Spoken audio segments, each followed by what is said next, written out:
सकल मराठा समाजाच्या वतीने माळशिरस तालुक्याच्या वतीने या ठिकाणी गाड्यांच्या नोंदी झाल्या व आज आम्ही मुंबईकडे कूच करणार आहे। सरकारला माझी विनंती आहे, खरं जर रामराज्य आणायचं असेल आणि खरं जर तुम्ही रामाचे भक्त असाल तर आम्हाला मराठ्यांना आरक्षण देऊन रामांना एक प्रकारे तुम्ही वंदन करा। आणि आमची एवढीच इच्छा आहे की मनोज दारंगे पाटील यांच्या मार्गदर्शनाखाली सोलापूर जिल्ह्यातून आणि महाराष्ट्रातून त्यांना सर्वप्रथम आम्ही सपोर्ट करण्यासाठी निघालेलो आहे।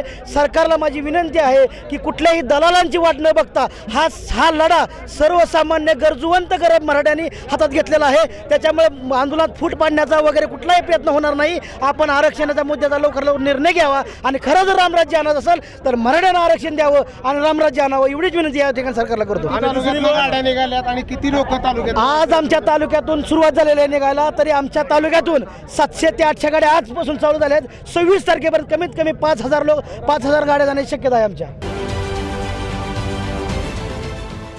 देश विदेशातील प्रत्येक घडामोडींचे लाईव्ह अपडेट मिळवण्यासाठी आता साम टीव्हीच्या सर्व सोशल मीडिया प्लॅटफॉर्मला लाईक, फॉलो आणि सबस्क्राईब करा। तसंच सर्व नोटिफिकेशनसाठी बेल आयकॉन प्रेस करायला विसरू नका।